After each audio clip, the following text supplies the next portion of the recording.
ada juga pernyataan dari Menteri Sosial Mm-mm. Gus Ipul begitu Iya. ya. Mm-mm. Soal dana bantuan. Kita tahu ya, Indonesia tuh kalau soal kedermawanan Iya. itu luar biasa lah. Juara kita, juara. Lah kalau udah kayak gitu. Langsung lah banyak banget sampai soal influencer dan segala macam semuanya langsung turun ke sana, galang dana, bahkan nilainya fantastis. Itu luar biasa buat saya. Tapi kemudian harus ada izin dulu. Memang ada aturannya ya kan kalau seperti itu, atau gimana sih sebenarnya, apalagi di tengah bencana? Iya, memang ada sih undang-undangnya, namanya pengumpulan uang dan barang. Tapi itu udah lama sekali, saya lupa nomornya ya. Tapi itu sudah lama sekali, dan saya sama teman-teman ada perkumpulan filantropi Indonesia. Itu sudah lama, mungkin udah 5 tahun lebih kali ya, mengadvokasikan supaya undang-undang itu diganti karena itu sudah kuno gitu.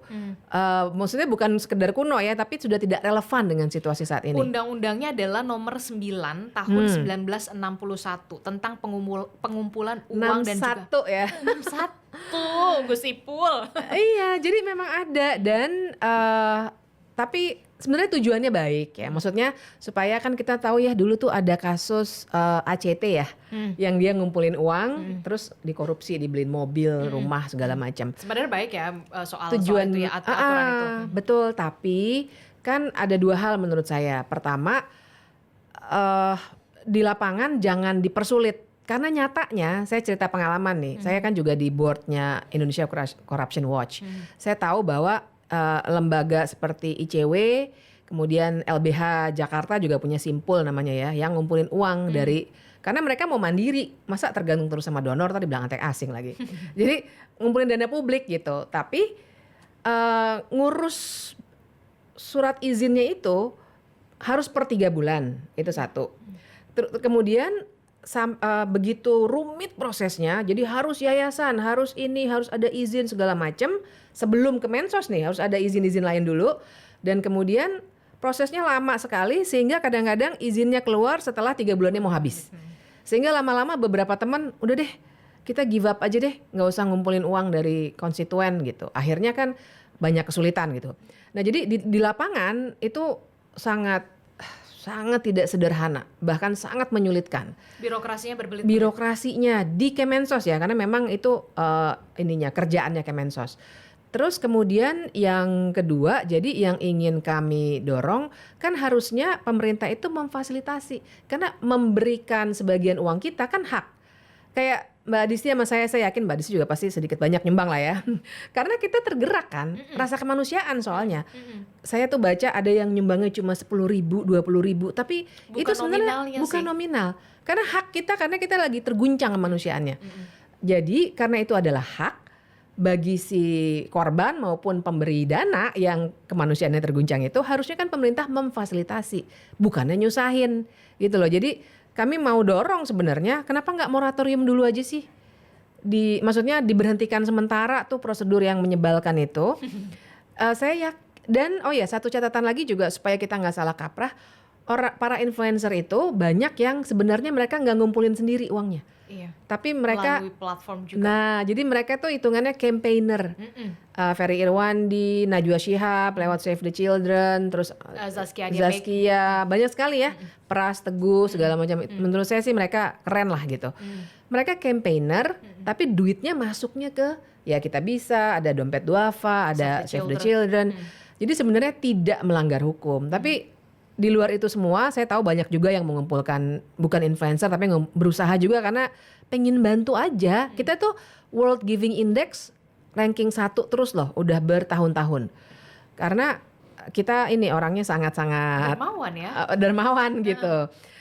Jadi itu menurut saya yang harus diklarifikasi. Sebagian besar kalau para influencer dia udah pakai platform yang ada, tapi pun untuk semuanya harusnya pemerintah memfasilitasi. Jangan nyusahin, karena nyatanya bantuan dari pemerintah memangnya ada banyak gitu. Oke ada, tapi kan tidak seperti yang kita bayangkan sebagaimana seharusnya. Harusnya merasa terbantu pemerintah pusat. Harusnya merasa terbantu. Jadi kan kita ini warga biasa ini sebenarnya sedang menjalankan tugas pemerintah dengan cara kita sendiri. Kan ada dokter yang pakai sekelompok dokter yang datang pakai uang sendiri, bayar pesawat sendiri, sekelompok perawat, itu saya terharu banget. Itu nggak dikoordinir sama pemerintah loh. Janganlah disusahin gitu kalau udah dalam situasi kayak gitu kan. Jangan sampai ada kemudian anggota dewan juga, oh ini si paling Oh Aceh iya, gitu ampun. kan. Itu juga harusnya jangan merasa tersaingi lah, kan kita sama-sama bantu gitu, tujuannya sama supaya pendistribusian bantuan itu bisa cepat, bisa tepat begitu ya, dan meringankan pemerintah juga begitu kan. Dan dia cara berpikirnya salah loh si anggota DPR itu.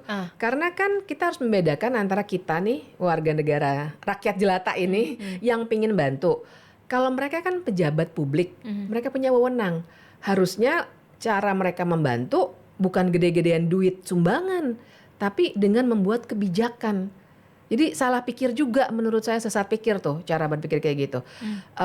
Kalau misalnya pemerintah membantu dana, itu memang kewajiban mereka. Kan mereka dipilih untuk itu. Udah kita pilih, kita gaji pakai uang pajak kita dan lain sebagainya. Jadi kalau mereka nyumbang, bahkan makanya saya juga nggak setuju waktu Prabowo menyumbang bantuan presiden terus pakai fotonya dia gitu. Itu uang kita juga loh. Iya. Dari pajak sebenarnya ya. Even itu bukan itu dari uang pribadi, tapi kan uang pribadi dia katakanlah dari gaji misalnya, ya uang kita juga gitu. Jadi sesat pikirnya menurut saya di situ. Nggak ada persaingan. Mereka malah yang punya kewajiban itu, kita nggak punya kewajiban itu, cuma kita ingin membantu. Kalau mereka berkewajiban, plus tolong pakailah wewenang mereka untuk bikin kebijakan ke depannya, jangan banjir lagi, terus koordinasikanlah bantuannya, kasih peta bantuan harusnya kemana. Peta bantuan saya lihat udah ada yang bikin, tapi lagi-lagi kita yang bikin, bukan dari pemerintah gitu loh. Jadi harusnya yang kayak gini kan jadi kewajiban mereka, jangan malah ngeributin, kok saya nggak dipublikasikan nih saya nyumbang. Emang tugas Anda begitu.